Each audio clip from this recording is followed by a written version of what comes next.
Hey, what's going on, everybody? My name is Curtis, and today I'm going to do a review for Sistas Season 9, Episode 11, aka the mid season finale. So, the episode starts off with Hayden going into Andy's office, and it's just like, you know what, Andy, when it comes to jealousy, he doesn't look really good on you. She's like, jealous? Jealous of who? He was like, Fatima. You are jealous of the fact that she is getting gifts. You're jealous about the fact that she is getting attention. You're jealous about the fact that she's getting flowers because that is not something that you ever get at this office. And then he goes on to say that he is enjoying seeing the cracks when it comes to the sister circle between Andy and Fatima. And she's like, well, of course you do because you are an insecure, petty Betty that likes to be in women's business, which is true. Hayden decides to pivot and he brings up the fact that Andy is trying to bring this lawsuit against Dr. Cruz and the fact that he feels like it's a waste of time. And she's just looking at him like, how did you even know about this case? Like, who told you? He is like, well, when it comes to Dr. Cruz, he is currently in need of a tax attorney. He's cool with Benson, and so he reached out to Benson like, hey, is there anybody that you have at the office that can assist me? And so he actually referred him over to Hayden because according to Hayden, he is the best in the business when it comes to that type of thing. And they have actually gotten to know each other, and he actually considers him a friend now. He goes on to say that Benson told him to keep things quiet, don't keep it on the hush, that Dr. Cruz is a client. And now Andy's like, oh, fuck. He's a client, so I probably won't be able to go against him anyways. I mean, it was kind of like an uphill battle from the beginning. I mean, as soon as he said, that's my girlfriend buddy, that's somebody I'm cool with, and now you got Hayden pretty much kissing his ass too. It's like, it was pretty much a lose-lose situation from the beginning. But now that he is a client, that is really, really bad for Andy. We go over to Karen's house and we see her and her mom. And Karen actually says that she wants to hold a baby for the first time. I was like, oh my God, you do? And so she's like, of course you can hold a baby. And so she holds the baby and it looks like everything is good. Everything is great. It looks like her mother instincts are kicking in and everything is fine. And she was actually like, you know what, Mom? Do you mind stepping up for a second so we can have a moment? She's like, sure. I will go into your room. I'll take a nap so that way you two can have your moment. So Karen, she's holding the baby. It looks like everything is good. Everything is great. That baby is big as hell though, so that is that is something I want to keep in mind because there were a couple of times where Karen looked like she was getting ready to kind of like tip over and fall over, but luckily that crib was right there, so she's able to kind of just like place the baby there. But that baby was big as hell. Once she puts the baby in the crib, she starts to cry, and I was like, "Wait, what happened? Like, what's going on?" Like, she was just like super happy, super excited, and then she just started crying. I'm like, "What happened?" And so I'm just like, "Okay, was she trying to convince herself?" That she loved her baby, like was she trying to do everything she could to be like, oh my God, my mother, I love you. But then once she put the baby in the crib, she realized like, I was pretending. I do not actually love the baby. Like, what exactly was happening in that moment? I was so confused.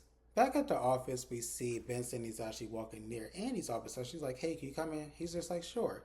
And she's just like, I have a question for you. So when it comes to Dr. Cruz, is he currently a client of ours now? Like, what exactly is going on? And so he rolls his eyes because he just looks like, oh my God, that fucking Hayden always running his damn mouth. And he's like, yes, he needed some assistance with his taxes, so I referred him over to Hayden. And she's just like, you know what? Regardless if he's a client or not, I still want to pursue a lawsuit against him. And it's just like, Andy, we cannot do that.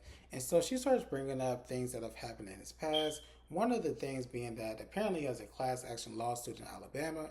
And Benson's like, okay, you telling me this for what? Like, I really do not care. His past has nothing to do with what's going on right now. Like, why are you even bringing that up? She goes on to say that when it comes to Dr. Cruz, apparently he has been using an alias. And so I'm just like, that's interesting. But as far as Benson, he does not give a fuck. He's like, look, when it comes to a lawsuit, we are not bringing a suit against him. I do not care what you say. I don't care what he's done in his past. I don't care what's going on with these women and these pregnancies and things happening here and there. Like, it really doesn't matter to me because we're not bringing this case against him. And if you do not like it, then basically you can quit because we're not bringing it against him. So basically you need to just deal with it. We go to a restaurant and we see Zach, we see Rich, they're having a conversation. And Zach is like, you know what, Rich, I really do appreciate you having my back when it came to chess. And he's like, oh yeah, no problem at all. It's no issue. But speaking of that situation, when it comes to Fatima, have you spoken to her about it? Have you two had a conversation? And he's like, no, I'm actually going to wait for her to bring it up because you are accepting gifts from a man. And then you asked me to meet with this man. Like, what exactly did you want to happen? Like, I want her to bring it up so she can explain it to me because it doesn't make any sense to me. Like, why would I communicate with her and talk to her about it when she's the one that's in the wrong? And speaking of gifts, y'all, so it turns out that the purse that Chaz had delivered over to the house, it turned out that that purse was $6,000. And I said, $6,000? For a purse? Oh, no, no, no, no, no. And so Rich is like, ooh, that is a lot of money. So even he's kind of looking at like this is a little weird, it's a little strange. Like, if you want to send some flowers or some things, like, I mean, it's still wrong because she's engaged, she's in a relationship. But to send something that's over $6,000, that's a bit much.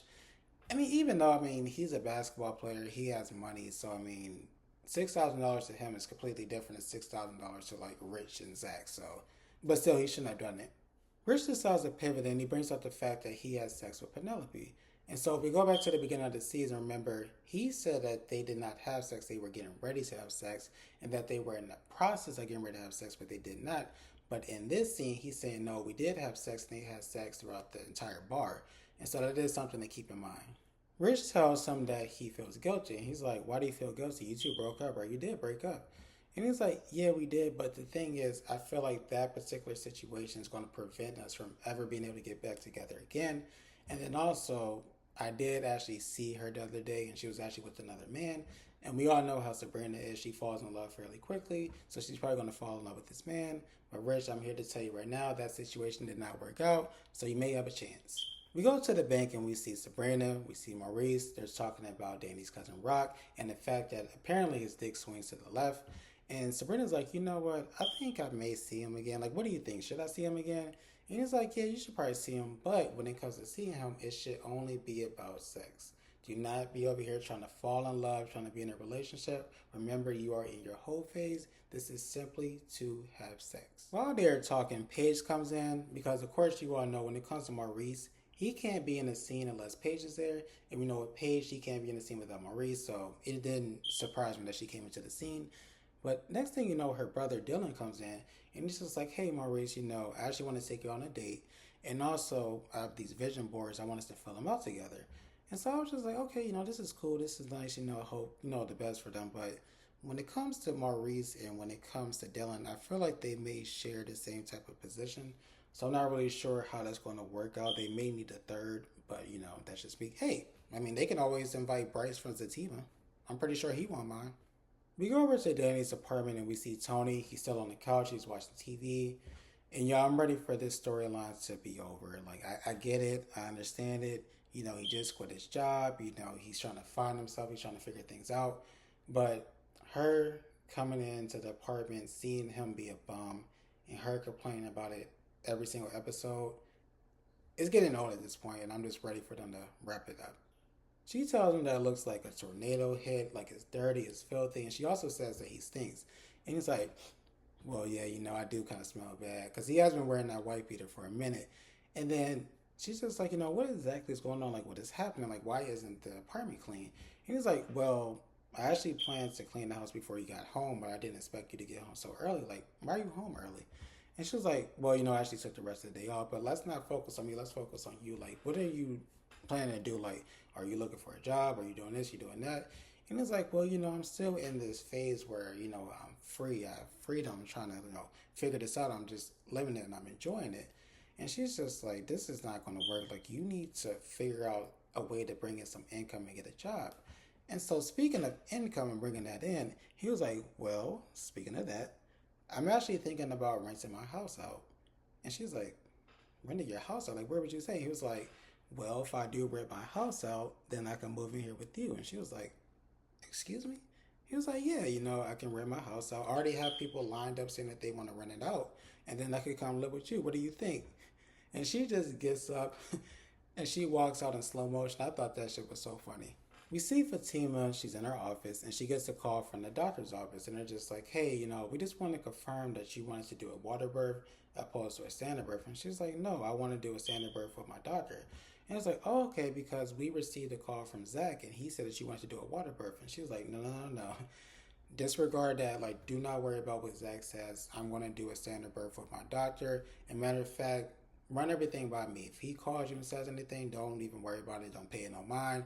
It's all going to come from me, okay? And he's like, okay, cool. After she hangs up the phone, Andy comes in, and Andy is just like, you know what? I spoke to Benson. He shut it down. He said that he does not want me to pursue the case. He wants me to let it go. And Fatima's just like, damn, I know that this was something that you really want to do. And Andy's like, I'm not even worried about him because guess what? I'm going to pursue it anyways. In fact, we are going to pursue it anyways. And Fatima's like, what? She's like, yeah, we're going to get it done, but we're going to be very discreet about it. Like, we're not going to tell anybody. We're going to keep it on the low, okay? And Fatima at first is just like, I don't know. But eventually, of course, she's like, you know what? I got you. We're going to get this done. You can tell that Andy is happy that Fatima's on her side with this. And then she's just like, you know what, Fatima, since we're talking, let's just have a conversation real quick. Is everything okay with us? Is everything cool? And Fatima's like, yeah, everything's cool. She's like, are you sure everything's good? She was like, yeah, everything's fine. And she's like, you know what? I'm going to take my boss hat off. I'm going to put my friend hat on.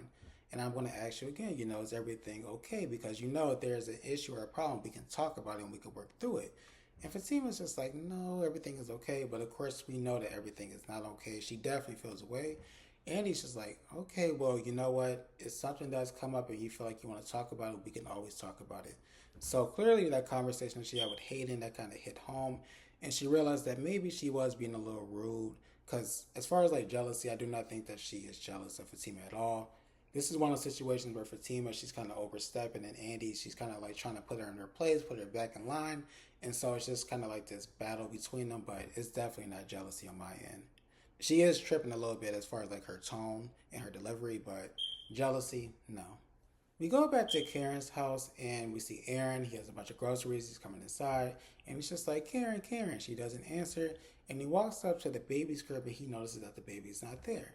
And so her mom actually comes out of the room because remember, she was taking a nap. And so she comes out of the room and he's like, you know, hey, have you seen Karen? And she was like, you know, I haven't seen her since, you know, before I took a nap. And then he's like, you know what, this is weird. Like, where is she at? Like, she should be here. Like, where's the baby? And, you know, her mom is pretty much trying to calm the situation down. And she's like, you know, why don't you just call her? And so he tries to call her, but her phone is actually there at the apartment. And then he also notices that the keys are there as well. So now they are really concerned. Back with Zach and Rich, y'all. Zach is so drunk. Like, it is ridiculous. Like, it's to the point that he's like, you know what? I'm buying drinks for everybody. I'm getting you a drink. I'm getting you a drink. I'm getting everybody a drink. And of course, everybody's cheering. Everybody's happy. But I'm just like, listen, there's no need to cheer or be happy because you are not getting that drink. Trust me. Rich is just like, oh my God, what have I got myself into? Why did I agree to this? And he's just like, can you please just calm down and relax? Zach is like, listen, I'm not calming down. I'm not relaxing. I'm going to enjoy myself. I'm going to have a good time and I'm going to get drunk. And you need to get drunk with me. And so then while he's going through this whole, like, I'm not going to calm down, he starts reflecting on his relationship. And he's just like, man, I cannot believe this. Like, Fatima is really entertaining this young cat, like, out of all people. And then Rich is like, listen, I know it's a lot that's going on, but drinking is not really going to help it. But Zach, he's not trying to hear. He's like, you know what? I need more beer. He starts talking to people like, please give me this, please give me that. And he's like, Rich, you are going to take a shot. Rich at first is like, listen, I'm not going to take a shot. But Zach is like, listen, you need to take one with me. So Rich is just like, fine. It's during this time that Rich actually decides to take Zach's phone and he actually calls Sabrina. And so Sabrina's like, hey, Zach, what's going on? And he's like, listen, this is not Zach. This is Rich. Please don't hang up. And she's like, what do you want? And he was just like, look, I am out here with Zach. Zach is drunk. I want to take him home, but I do not know his address. Can you just text it to me? And she's just like, fine, I will send you a text, bye, and then hangs up. Back with Fatima, she actually gets a call from Chaz, and Chaz, he is super hyped. And she's like, what is going on? And he's like, you know, I almost had to knock Zach out. And she was like, what? What are you talking about? And it's like, yeah, he confronted me about buying you a purse. And she was like, what purse? What are you talking about? He was like, I had a purse delivered to your house. And she was like, brother, listen to me. Chaz, you cannot have gifts delivered to my house. Like, I'm engaged. That's my man. Like, what are you doing? What are you talking about? He said, listen, I'm not trying to hear any of that. I'm not trying to hear none of that. Let me tell you something. If your man runs up on me one more time, it's going to be a problem. And Fatima was like, oh. And I was just like, all right, brother. You clearly haven't seen Fatima. You may not want those problems.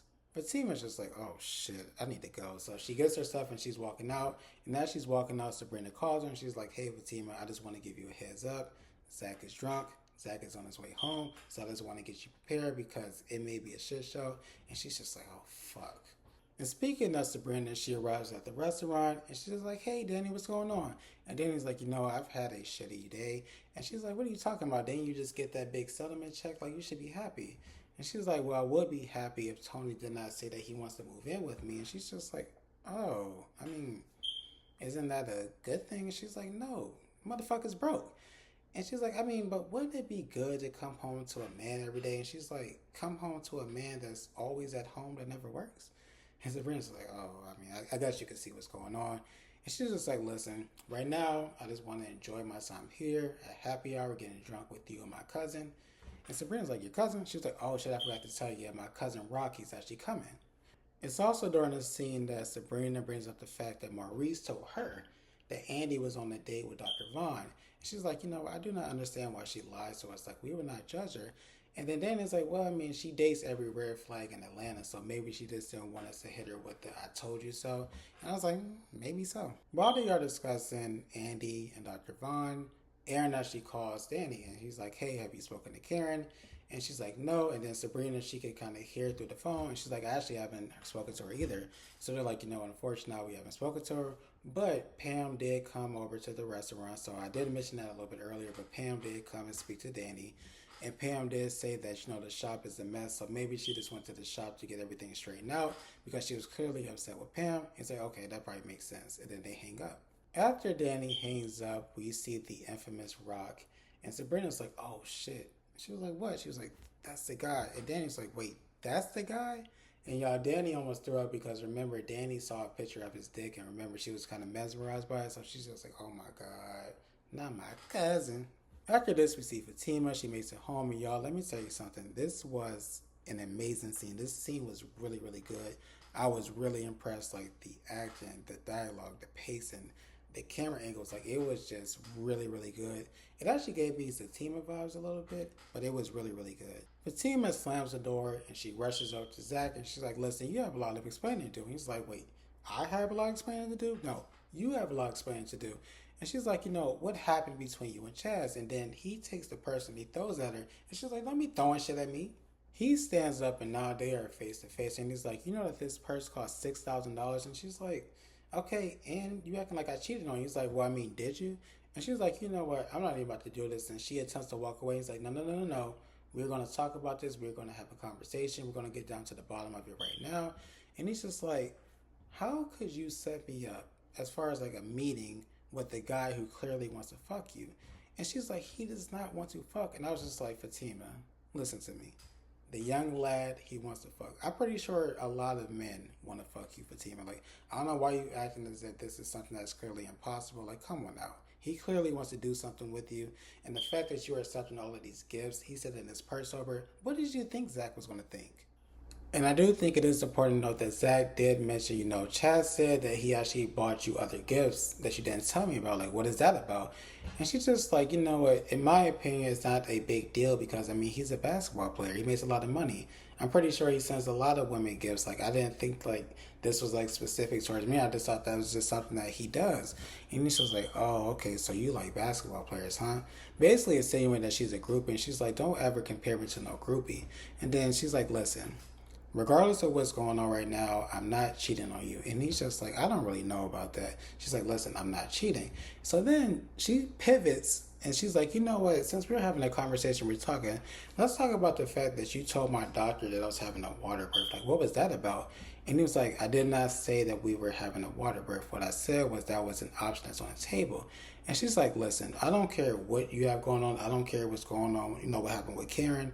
I am not doing a water birth. I'm going to do a birth at the hospital because this is my body. It's my choice. I'm the person that has to deliver this baby. So I'm going to make the decision, and that decision is to deliver the baby at the hospital. No on the water birth. So it looks like Fatima is going to try to walk off again. And Zach is like, is that it? Is there anything else that you want to say? And she was just like, no. And he was like, well, what about the conversation you had with Danny? And she was just like, oh, shoot.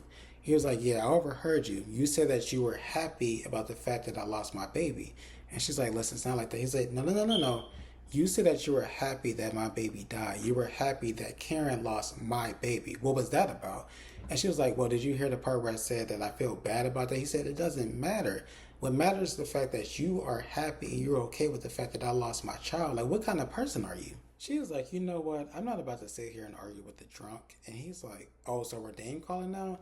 And I was like, well, Zach, you did low-key call her a groupie. You called her a broad. So, I mean, it kind of is what it is at this point. And so Fatima was like, you know what? I can't take this. And she walks outside. And then we see Chaz, and we also see that he has some people with him. And I just want to give you a spoiler. One of the people that he has with him actually has a gun.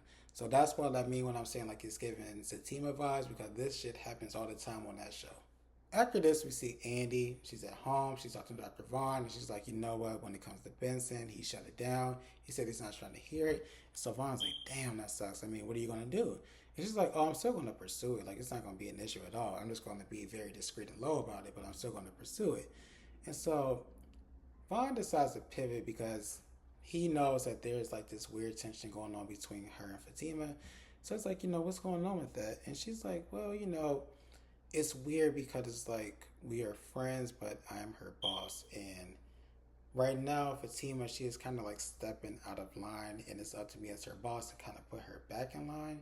But it's like I don't really know how to navigate it because it's like we are friends. She has done a lot for me, just like I've done a lot for her. But I need her to understand that she is not a lawyer, she is a paralegal. And so there are limitations as far as what she can do, but she's not really trying to hear me because she's trying to do her own thing. But it's just a weird situation to be in. She's pretty much overstepping and doing what she wants. And Vaughn was like, oh, you mean like you when it comes to this case? And she's just like, don't do that. And so as they are talking, Andy actually gets an alert, and she believes it's the person that's delivering her food because she's like, I had food coming in. So she's like, you know what, I'll reach back out to you, so let me get this handled.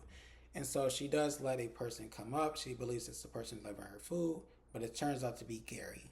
We go back to Karen's house. We see Aaron. We see her mom. And Aaron, he is a nervous wreck. He's all over the place. And Karen's mom, she's not as concerned, or maybe she is concerned, but she realizes like he is really stressed out. So let me not be stressed out because then we'll be stressing each other out. And, they continue to talk, and Aaron notices that there's like a note. And so he pulls out the note, he opens it, and they start to read it. We don't know what happened in that particular moment because it flashes over to Sabrina, Danny, and Rock. And this is, of course, when Sabrina finds out that he is not a doctor and that she gave it up to a bum-ass person like Rock. Rock tells her, like, you know what? I actually need to leave because I need to tend to a patient. And Danny's like, you mean a prison patient? So now Sabrina knows that he was in prison as well. And so he's able to kind of get out of it, and he does leave. And she's like, oh my God. I really gave it up to a liar and somebody that was in jail. What is wrong with me? While Sabrina is reflecting on her poor decisions, Aaron actually calls Danny and is like, hey, Karen actually left a note saying that she can no longer do this and that it's time to end this chapter. So now everybody, of course, is like, oh my God, what's going on? You say end this chapter. Like, is she talking about killing herself? Is she talking about killing her baby? Like, what exactly is going on? And that was the end of the episode. That was a really good episode. I must say, I was really, really impressed, especially that scene when it comes to Zach and Fatima. That was a very powerful scene. Like, they acted their asses off. I was really, really impressed. But as far as with this episode, it is considered the mid-season finale. I will need to check to see like when it comes back because I do plan to review the second half of the season. But since there appears to be, there's going to be a gap, I just want to let you all know I am reviewing Fatima as well, so I'm not sure if you all watch it. But if you do, please check out my reviews for Fatima. The next 2 episodes actually come out tomorrow on Thursday, so I'm going to review those and try to get them up as soon as I can. But that's everything I have. Hope you have a great rest of your day. And don't forget to like, comment, share, subscribe. Bye.